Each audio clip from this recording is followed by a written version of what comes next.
آپ کہتے ہیں اوہ جی مجھے نہیں پتا تھا، یہ تو اسد قیصر نے گھپلا کیا ہے، یہ تو اس نے گورنر کے پی نے گھپلا کیا ہے، یہ تو گورنر سندھ وہ عمران اسماعیل نے گھپلا کیا ہے، میں نے نہیں کیا۔ تو اگر آپ نے گھپلا نہیں کیا تو یہ گھپلا کرنے والوں کو سپیکر اور گورنر کیوں لگایا ہے؟ پھر آپ کیسے صادق اور امین ہو؟ آپ نہ صادق ہو، نہ آپ امین ہو، آپ ایک بہروپیہ ہو، آپ ایک دھوکے باز ہو جو قرآن کو، جو سنت کو، جو مذہب کو اپنی سیاست میں نہایت ڈھٹائی کے ساتھ استعمال کر رہا ہے۔ ہم سب مسلمان ہیں، ہم سب قرآن پہ یقین رکھتے ہیں۔ قرآن میں امر بالمعروف کی تعلیم اس لیے نہیں دی گئی کہ اپنے لوگوں کو مہنگائی کے عذاب سے کچل دو۔ قرآن پاک میں اللہ تعالیٰ نے امر بالمعروف سے یہ حکم نہیں دیا کہ اپنے ملک کو کرپشن کی علامت بنا دو، کہ 14 درجے کرپشن میں ایک سال میں گرا کے دنیا کا کرپشن میں تیز ترین ترقی کرنے والا ملک بنا دو۔ امر بالمعروف یہ نہیں کہتا کہ غریب آدمی کو جسے 50 روپے کلو چینی ملتی تھی اسے 160 120 روپے کلو چینی فروخت کرو۔ امر بالمعروف یہ نہیں کہتا کہ جو غریب آدمی 11 روپے یونٹ بجلی کا بل دیتا تھا اسے 22 روپے 24 روپے بجلی کے یونٹ کے بل کر دو۔ امر بالمعروف یہ بھی نہیں کہتا کہ جو گھی 150 روپے کلو ملتا تھا اسے 500 روپے کلو کر دو۔ امر بالمعروف یہ بھی نہیں کہتا کہ جو ڈالر کے مقابلے میں روپیہ 116 روپے کا تھا اسے 182 پہ گرا کے ملک کے اندر مہنگائی کی بدترین لہر پیدا کر دو۔ عمران نیازی صاحب، پاکستان کے نوجوان آپ کی طرح نالائق اور ناسمجھ نہیں ہیں۔ پاکستان کے نوجوان آپ کی جھوٹی تقریروں کا فریب دیکھ چکے ہیں۔ آج آپ کے خلاف تحریک عدم اعتماد اس لیے نہیں ہے کہ نعوذ باللہ ایک طرف سارے کافر کٹھے ہو گئے ہیں اور ایک اکیلا مسلمان عمران نیازی ہے۔ آج آپ کے خلاف تحریک عدم اعتماد اس لیے اس کا آپ کو سامنا ہے کہ آپ نے اس بھولی بھالی قوم سے جھوٹے وعدے کیے تھے۔ آپ نے انہیں کہا تھا کہ میں ایک ڈریم ٹیم لے کر آؤں گا، میرے پاس دنیا کے بہترین ماہر ہیں، میں نے 20 سال تیاری کی ہے، میں پاکستان میں 200 ارب ڈالر باہر سے لے کر آؤں گا، میں ٹیکسوں کو دگنا کر دوں گا، میں اس ملک میں 1 کروڑ نوکریاں دوں گا، میں 50 لاکھ گھر دوں گا۔ عمران نیازی صاحب، آپ نے اگر امر بالمعروف کا حساب مانگنا ہے قوم سے یا اس کی دعوت دینی ہے تو پہلے 1 کروڑ نوکریوں کا جواب دیں، پہلے 50 لاکھ گھروں کا جواب دیں۔ امر بالمعروف یہ نہیں کہتا کہ آپ لوگوں پہ بہتان لگائیں، جھوٹے الزامات لگائیں۔ غیبت بھی مردہ بھائی کے گوشت کھانے جیسا ہے، اور بہتان غیبت سے کئی درجے اوپر ہے۔ میں آپ کو 20 دفعہ کہہ چکا ہوں کہ یہ تقریریں کرنے کی بجائے آؤ میڈیا کے سامنے، میں آپ کو پھر چیلنج کرتا ہوں۔ 3200 ارب روپے کی ڈیولپمنٹ ہم نے کی ہے 5 سالوں میں۔ میری وزارت سے 3200 ارب روپے کے ڈیولپمنٹ فنڈ جاری ہوئے ہیں۔ ان منصوبوں میں ثابت کرو کہ کس نے 32 پیسے کا ذاتی فائدہ اٹھایا ہے تو ہم مانیں گے کہ تم نے کرپشن پکڑی ہے۔ 29 ارب ڈالر کے سی پیک کے منصوبے پاکستان میں لگے ہیں۔ ان 29 ارب ڈالر میں ثابت کرو 29 سینٹ بھی مالی فائدہ اگر اٹھایا ہے تو ہم قومی مجرم ہوں گے۔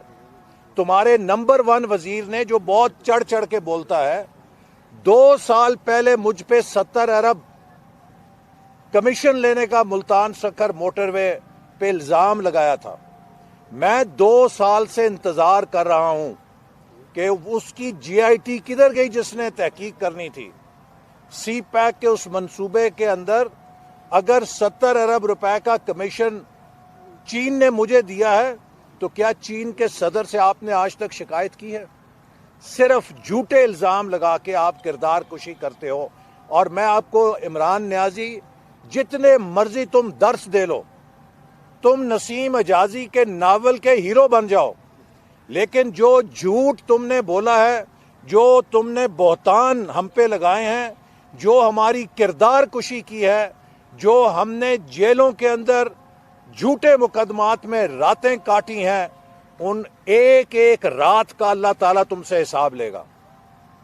تمہیں ایک ایک منٹ کا حساب دینا پڑے گا.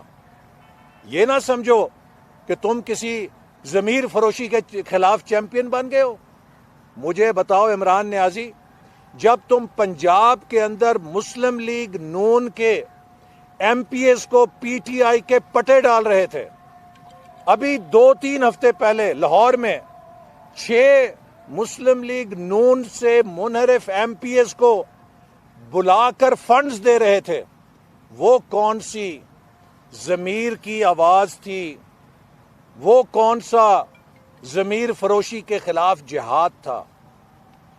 تم اگر مسلم لیگ نون کے ایم پی ایس کو اپوزیشن سے حکومت میں لے جا کر فنڈز اور رشوت دے کے ان کی وفاداریاں تبدیل کراؤ تو وہ حلال سیاست ہے. اور اگر تمہاری اپنی جماعت کے، تمہارے اپنے ایم این ایز تمہارے حکومت میں رویے سے، تمہاری پالیسیوں سے تنگ آ کر اپوزیشن کے ساتھ آئیں جو کہ تمہاری انتقامی کارروائی کے نشانے پر ہے، تمہاری بندوق کے نشانے پر ہے، تو وہ ضمیر فروشی ہے. سبحان اللہ. جب دل کیا جس کی جیسی چاہی تعریف نکال دی. سوری مسٹر عمران خان، آپ کے دھوکے کا وقت ختم ہو گیا ہے. It's about future of Pakistan. Pakistan ایک انا پرست، خود پرست، ضدی، دھوکے باز شخص کی سیاست کا یرغمال نہیں بن سکتا. پاکستان کے مستقبل کے لیے ضروری ہے کہ تمام جمہوری قوتیں مل کر اس ملک کو ایک نئی سمت دیں. اس کی معیشت کی بحالی کے لیے پوری قوم کو متحد کریں، جیسا کہ آج اپوزیشن نے کیا ہے. آج اس اپوزیشن کے اندر پورے پاکستان کا گلدستہ اکٹھا ہے. چھوٹے صوبوں کی آوازیں بھی شامل ہیں، بڑے صوبوں کی، پورے ملک کی قومی جماعتیں بھی شامل ہیں. یہ گلدستہ پاکستان کی ان قوتوں کا گلدستہ ہے جنہوں نے اس ملک کے آئین کے لیے حلف اٹھا رکھا ہے. اور ہم انشاءاللہ تعالی تمہاری اس سیاہ رات کو ختم کر کے اس ملک کے اندر ایک نیا سفر شروع کریں گے، اور اس ملک میں معیشت کے لیے، گورننس کے لیے، اس ملک کو ایک دنیا کی برادری میں عزت دینے کے لیے ساری سیاسی جماعتیں اور قوتیں مل کر ایک قومی ایجنڈے پر اتفاق کریں گی. جو 23 مارچ کو قوت عوام چارٹر اپوزیشن نے جاری کیا ہے، وہ پاکستان کے عوام کو جوڑے گا، متحد کرے گا. آج پاکستان کے تمام بیماریوں کا علاج ہمارے قومی ترانے کے 3 لفظوں کے اندر ہے: قوت اخوت عوام. پاکستانی قوم اور عوام کی اخوت اس ملک کو اس کے بحرانوں سے نکال سکتی ہے. اور تم عمران نیازی پاکستانی قوم میں نفرت پھیلا کر، نوجوانوں کے اخلاق تباہ کر کے جو زبان تم استعمال کرتے ہو، یقین کرو کہ جو سڑک اور گلی کے بدماش ہیں وہ بھی ایسی زبان استعمال نہیں کرتے. پاکستان کے وزیر اعظم کو تو شرافت، متانت اور ڈیسنسی کی علامت ہونی چاہیے، لیکن تم پاکستانی سیاست کو گالی گلوچ میں، تضحیک میں جس سطح پہ لے کے جا رہے ہو، اس میں پاکستان کی سیاست ہی نہیں پاکستان کے معاشرے کی بھی تباہی ہے. You are a wrong role model for the youth of Pakistan. مجھے 20 والدین نے کہا ہے کہ ٹی وی کو کہیں عمران خان کی تقریریں نہ دکھایا کرے. ہم اپنے بچوں کو نہیں چاہتے کہ وہ یہ دیکھیں کہ ہمارے ملک کا وزیر اعظم کتنا چرب زبان ہے اور کتنی گری ہوئی گفتگو کرتا ہے. ہمارے بچوں کے اخلاق خراب ہو رہے ہیں. Imran Khan, you are a bad example. You are a bad influence for our young generation, جن کو ہم نے ڈیسنسی سکھانی ہے، جن کو ہم نے اس ملک کے بارے میں آپس میں ہم آہنگی کے لیے درس دینا ہے. تم نفرت کے بیج بو رہے ہو، پولرائزیشن کر رہے ہو، اور جھوٹی انا کے لیے قوم کے اندر مذہب کا کارڈ استعمال کر کے انتہا پسندی کو فروغ دے رہے ہو. ہم نے مذہب کے نام پہ بہت انتہا پسندی دیکھ لی ہے. خدا را اس قوم پہ رحم کرو. اب اس قوم کو جوڑنے کا وقت ہے. اس قوم کو آپس میں متحد اور یکجہتی کرنے کا وقت ہے. اگر تمہارے پاس یہ صلاحیت نہیں ہے تو پھر آؤ قومی اسمبلی کے اندر سامنا کرو، 172 اراکین پیدا کرو، اور اگر نہیں ہے تو پھر استعفیٰ دو اور گھر جاؤ. اور اگر اتنا بھی ظرف نہیں ہے تو پھر انتظار کرو. تحریک عدم اعتماد تمہیں پاکستان کا پہلا ڈسمس پرائم منسٹر انشاءاللہ بنانے جا رہی ہے. احسن اقبال صاحب، شہباز شریف کہتے ہیں کہ بنی گالہ میں گوشت جلایا جا رہا ہے، تو کیا یہ بھی بہتان کے زمرے میں نہیں آئے گا، یا ثبوت ہیں آپ لوگوں کے پاس اس بات میں؟ دیکھیے، اس کے بارے میں جو ملک کے اندر اس وقت توہم پرستی کے اوپر حکمرانی ہو رہی ہے، اس کے شواہد تو ایک نہیں ہے، 20 ہیں، اور ملکی میڈیا نہیں، عالمی میڈیا بھی اس کے اوپر بھرا ہوا ہے. سو اس لیے میں سمجھتا ہوں کہ ہمیں اس ملک کو کسی ریشنالٹی پہ واپس لے کر آنا ہے. ہمیں اس ملک کو لاجک کے اوپر چلانا ہے. ہمیں اس ملک کو آئین اور قانون کے مطابق چلانا ہے. کسی شخص کی ذاتی توہم پرستی یا اس کے ذاتی انا یا اس کی خود پرستی اور نفرت کی بھینٹ ہم پاکستان کو نہیں چڑھا سکتے. اقبال صاحب، یہ بتائیں کہ کیا حکومتی جو اتحادی ہیں ان کے ساتھ آپ کے معاملات طے ہو چکے ہیں؟ دیکھیے آپ کے سامنے ہے کہ تقریباً 20 دن ہو گئے ہیں تحریک عدم اعتماد کو سامنے آئے.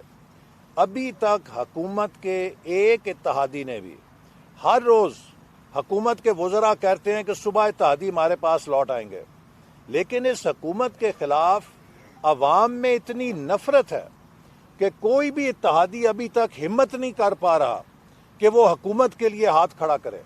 کیونکہ ہر اتحادی کو پتا ہے کہ جس نے بھی عمران خان کو بیل آؤٹ دیا وہ پاکستانی قوم کے غیظ و غضب کا نشانہ بنے گا. اور مجھے یقین ہے انشاءاللہ تعالی کہ ہمارے جو اتحادیوں سے مذاکرات ہوئے ہیں وہ بھی اس حکومت سے اتنے ہی نالاں ہیں جتنے خود حکومت کے نالاں ایم این ایز ہیں.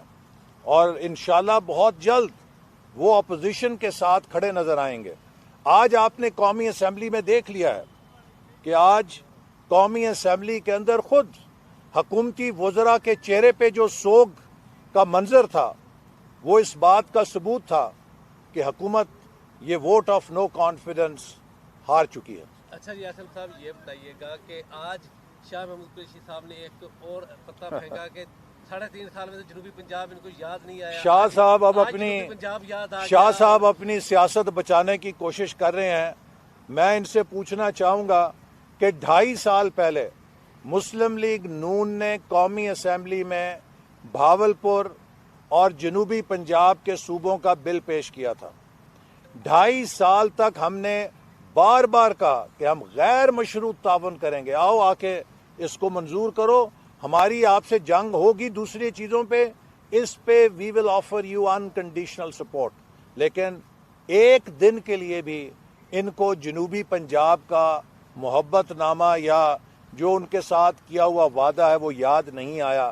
اب جب بازی الٹ گئی ہے اور نظر آ رہا ہے کہ سامنے لوگوں کے پاس جانا پڑے گا اور لوگوں سے بڑی مار پڑے گی تو دھوکہ دینے کے لیے جی اب ہم پیر کو لے کر آ رہے ہیں. او بابا یہ الیکشن کے لاز تھے, اپنے من پسند قوانین تھے, وہ تو گھنٹے کے اندر بلڈوز کراتے رہے ہو.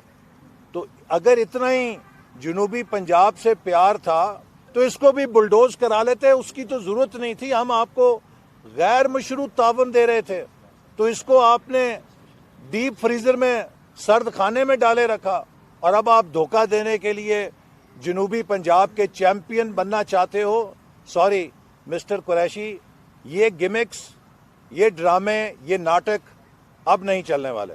شریف Thank اقبال you. صاحب کافی قبل ہو از وقت انتخابات کے حوالے سے بھی باتیں ہو رہی ہیں, کوئی قبل از وقت انتخابات ہونے جا رہے ہیں, کوئی ایسی دیکھیے بات ہے؟ پاکستان کے مسائل کا ایک ہی حل ہے کہ فوری نئے انتخابات ہوں, منصفانہ ہوں, اس لیے کہ جس دلدل میں ہم پھنس چکے ہیں اس سے نکلنے کا ایک ہی راستہ ہے کہ نئی حکومت آئے, وہ سب کو ساتھ لے کر 5 سال کے ٹرم کے اندر ملک کے اندر جو اصلاحات ہونے والی ہیں, اسٹرکچرل ریفارمز, ڈیپ ریفارمز کی ضرورت ہے, انہیں کرے.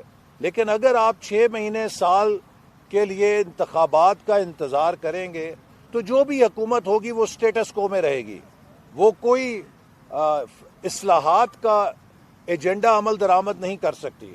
تو اس لیے پاکستان میں شاید اب اتنی سخت نہیں معیشت میں کہ ہم اس کو 6 مہینے سال کے لیے گو مگوں یا بے یقینی کی کیفیت میں معلق رکھیں. فوری جلد از جلد انتخابات ہوں, اس کے بعد سالڈ ریفارم ایجنڈا ہو جس پہ سب کو ساتھ لے کے قوم کو متحد کر کے عمل کیا جائے, تو انشاءاللہ 2-3 سالوں میں پاکستان دوبارہ اپ اینڈ رننگ ہوگا اور ہم دنیا کے دیگر ممالک کا مقابلہ کر سکتے ہیں. Thank you very much.